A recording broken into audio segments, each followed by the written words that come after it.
দলের সদস্যদের চাঁদা ন্যূনতম ১০০ টাকা এবং কোনো ব্যক্তির কাছ থেকে অনুদান হিসাবে সর্বোচ্চ ৫০ লাখ টাকা নেওয়ার বিধান করা। এই যে সর্বোচ্চ ৫০ লাখ টাকা নেওয়ার বিধান করা বা সর্বনিম্ন ১০০ টাকা চাঁদার ইয়েটা বেঁধে দেওয়া, এইটা বিবেচনা করতে গিয়ে আপনাদের আসলে কি কি বিষয় আপনারা লক্ষ্য করেন? আমাদের বিবেচনা হলো দলটা যাতে কারো যেন কুক্ষিগত না হয় এবং দলটাতে যেন আর্থিক স্বচ্ছতা নিশ্চিত হয়। এখন তো আমাদের আমাদের রাজনীতিতে সবচেয়ে বড় সমস্যা হলো মনোনয়ন বাণিজ্য।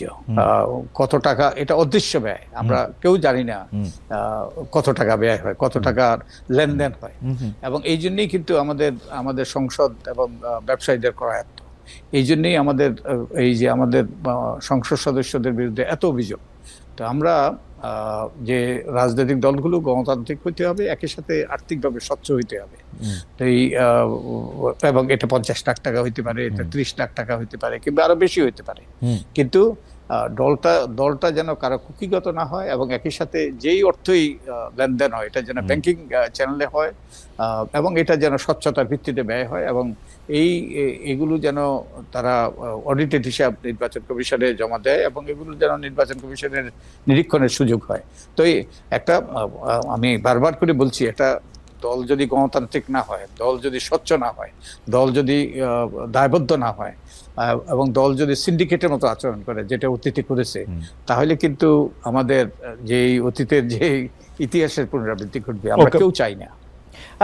এইটা কি আপনি চান যে শুধু মানে নিরীক্ষা বিভাগে এটা নিরীক্ষা করতে পারুক, নাকি পাবলিক ডকুমেন্ট হিসেবে এটা থেকে যাক, যে আমিও ওয়েবসাইটে দেখতে পাবো যে কে ৫০ লাখ টাকা চাঁদা বিএনপি বা জামাতকে বা আওয়ামী লীগকে দিল? আপনার এবং আপনার দর্শকদের জন্য আমি একটা তথ্য দিতে চাই। এই নির্বাচন কমিশনের রাজনৈতিক দলের হিসাব নিকাশ, অডিটেড হিসাব নিকাশ জমা দিতে হয় নির্বাচন কমিশনে। বহু বছর আগে আমি এই সকল হিসাব নিকাশের তথ্য চেয়েছিলাম। নির্বাচন কমিশন আমাকে দিতে ব্যর্থ হয়েছে, তারা দেয় নাই, এগুলো বলেছে গোপন। আমি তথ্য কমিশনে গিয়েছি, তথ্য কমিশনও দেয় নাই, এগুলো গোপন তথ্য। শেষ পর্যন্ত আমি আদালতে গিয়েছিলাম এবং আদালতে রায় হয়েছে যে যে কোনো তথ্য যে কর্তৃপক্ষ, ওই যে তথ্য অধিকার আইনি কর্তৃপক্ষ মানে এই যে নির্বাচন কমিশনের মতো সরকারি অফিসগুলো এবং সরকারি কর্তৃপক্ষ, সরকারি প্রতিষ্ঠানগুলো, তাদের কাছে যেই তথ্য আছে সেগুলো public information subject to disclosure.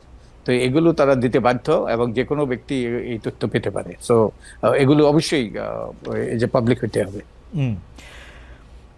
ওকে, তার মানে হচ্ছে যে আপনি তহবিল ব্যবস্থাপনায়, দলের তহবিল ব্যবস্থাপনায় মানে এখন স্বচ্ছতা নিশ্চিত করতে এটা যাতে একদম একটা ওপেন, বইটা যাতে ওপেন থাকে, নিরীক্ষিত আয় ও ব্যয়ের হিসাব, এটা একদমই আপনারা এটা বলতেছেন। ইন্টারেস্টিং, আপনারা সুপারিশ করতেছেন যে দলের সংসদ নির্বাচনে দলীয় মনোনয়নের জন্য দলের ৩ বছরের সদস্য পদ থাকা বাধ্যতামূলক করা। এখন যদি বৈষম্য বিরোধী ছাত্র আন্দোলন আগামীকাল অথবা আমি আগামীকাল কোনো রাজনৈতিক দল প্রতিষ্ঠা করি, তাহলে আমাদের ক্ষেত্রে কি হবে? যাদের দল ৩ বছর ছিল না, অবশ্যই তাদের তো আর ওই ৩ বছরের বাধ্যবাধকতা প্রযোজ্য হবে না। যারা নতুন দল তারা সেই বাধ্যবাধকতার আওতায় আসবে না, নতুন দল বাধ্যবাধকতা আসবে না। আপনারা একদম স্পেসিফিকলি বলতেছেন যে দলের লেজুর ভিত্তিক ছাত্র, শিক্ষক, শ্রমিক সংগঠন, ভাতৃপুত্রী বা যে কোনো নামেই হোক না কেন না থাকার বিধান করা, এবং এটার আরেকটা আছে যে যে কোনো নামেই হোক না কেন বিদেশে শাখা না থাকার বিধান করা। এই দুইটাই যদি একটু বলেন যে এটা কেন ক্ষতিকর, মানে ছাত্র, শিক্ষক, শ্রমিক সংগঠন কি ঘোষণা দিয়ে শ্রমিক লীগ শ্রমিক দল করবে না, মানে ছাত্র লীগ ছাত্র দল করবে না? ওকে, আমি আমার ব্যক্তিগত অভিজ্ঞতা থেকে বলছি।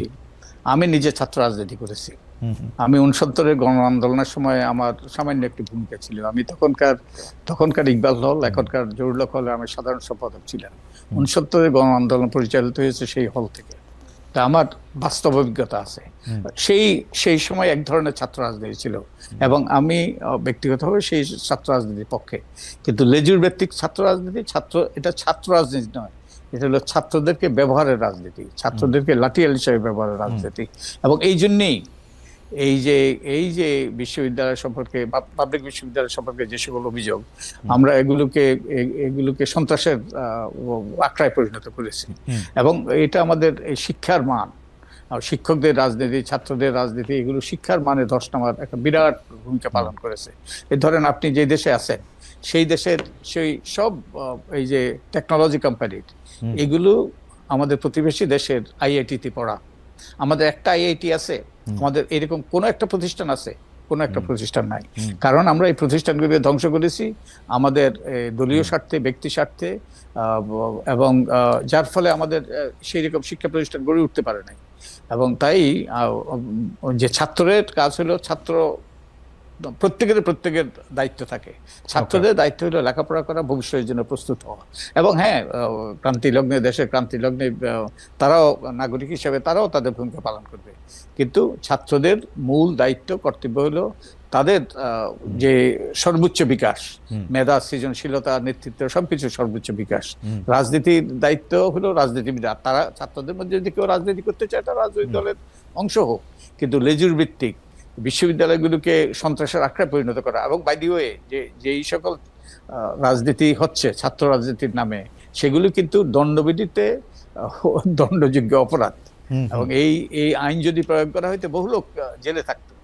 আর যেই নৈরাজ্যমূলক ব্যবস্থা বিশ্ববিদ্যালয়ে বিরাজ করছিল, এবং এটা তো কল্পনাও করা যায় না, আমাদের সময় আমরা কল্পনাও করতে পারি নাই। আর এই যে আরেকটা কারণ, এই যে ছাত্রদের এই যে বিস্ফোরণ, ছাত্রদের যে এই যে দলে দলে নেমে আসা, কারণ ছাত্রদের কোনো প্রতিকারের জায়গা ছিল না। শিক্ষকদের রাজনীতি, শিক্ষকদের দলবাজি, এগুলো কিন্তু এই যে একটা বিষময় পরিস্থিতি সৃষ্টি করেছে। এটা কোনো মুক্তবুদ্ধির চিন্তা। আপনি তো পশ্চিমা বিশ্ববিদ্যালয়ে, আমি পশ্চিমা বিশ্ববিদ্যালয়ে লেখাপড়া করেছি, পড়িয়েছি, যে মুক্তবুদ্ধির চিন্তা, এই যে স্বাধীনভাবে ভাবা, তার কোনো সুযোগ নেই। তাই আমাদের এই আপনি আরেকটা জিনিস দেখবেন, আমি আরেকটা কথা বলে শেষ করি। আমি অনেকগুলো জনমত জরিপ দেখেছি, প্রায় অধিকাংশ 90% বেশি মানুষ এই লেজুর ভিত্তির ছাত্র রাজনীতি তারা বন্ধ করার পক্ষে। আর বিদেশি শাখা দেখেন, আমি একটু বিদেশি শাখা আসার আগে জনাব মজুমদার একটা প্রশ্ন করতে চাই, যে ধরেন আপনাদের সুপারিশটা নেওয়া হইলো, তো সুপারিশটা যদি নেওয়া হয় তাহলে ছাত্রলীগ তো বটেই, অলরেডি নিষিদ্ধ দল, তাহলে কি এই ফর্মুলায় ছাত্র দল এবং ছাত্র শিবিরও কি বাদ পড়ে, মানে লেজুর ভিত্তিক ছাত্র সংগঠন হিসাবে? তারা যদি লেজুর ভিত্তিক ছাত্র সংগঠন হিসাবে তারা আচরণ করতে চায়, তাহলে তারাও এর আওতায় আসবে। মানে এটা কে ডিফাইন করবে, মানে তারা লেজুর ভিত্তিক? কারণ ছাত্র দলের নির্বাচন কমিশন, মানে এইটার ক্ষেত্রে কি, মানে আমরা কেমনে বুঝবো, মানে যে ছাত্র দল তো বেগম জিয়ার নামেই স্লোগান দিবে বা দেয়, এটা দিলেই কি বাদ হয়ে যাবে না? মানে লেজুর ভিত্তিক কেমনে বোঝা যাবে? যেমন লেজুর যদি বলে আমরা লেজুর না, তাহলে কি হবে?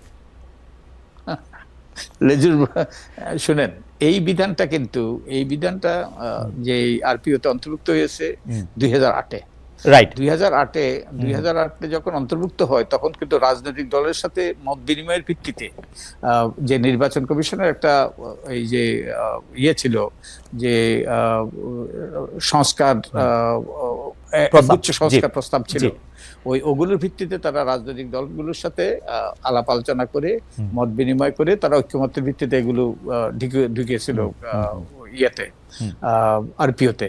কিন্তু রাজনৈতিক দলগুলো দুর্ভাগ্যবশত মানে নাই। আই থিঙ্ক আমরা কি আমাদের বিশ্ববিদ্যালয় অঙ্গগুলোকে যুদ্ধক্ষেত্রে পরিণত করতে চাই? তো আমার মনে হয় নির্বাচন কমিশন, জনাব বদিউল আলম মজুমদার, মানে তো নাই। আমরা কিন্তু এই 15 বছরে ছাত্রলীগকে বিশেষ অ্যাসাইনমেন্ট পাইতে দেখছি, অ্যাসাইনমেন্ট তারা পালন করছে। সেই সব অ্যাসাইনমেন্ট কিন্তু আবার রাজনৈতিক নেতৃবৃন্দ, তারা ওই সময় প্রধানমন্ত্রীর চেয়ারে বা মন্ত্রিত্বের চেয়ারে তারা দিয়ে দিছে, যে আমার ছাত্রলীগই যথেষ্ট, ছাত্রলীগের হুঙ্কার দিলে ভাইসা যাবে। তো সো এটা তো নির্বাচন কমিশন কেমনে এটা ঠিক করবে? এটা একটু এটারই অবসান ঘটানো দরকার। ব্যাপক জনমত আছে, এবং নির্বাচন কমিশন তো এই দায়িত্ব পালন করার জন্য সেখানে তাদেরকে নিয়োগ দেওয়া হয়েছে। অতএব তাদের বিবেক বুদ্ধির বিবেচনা খরচ করে তারা সিদ্ধান্ত নিতে হবে, এবং যে আইন প্রয়োগ সঠিকভাবে করতে হবে। অতীতে তা করে নাই বলেই তো আমাদের এই দুরবস্থা। মানে যদি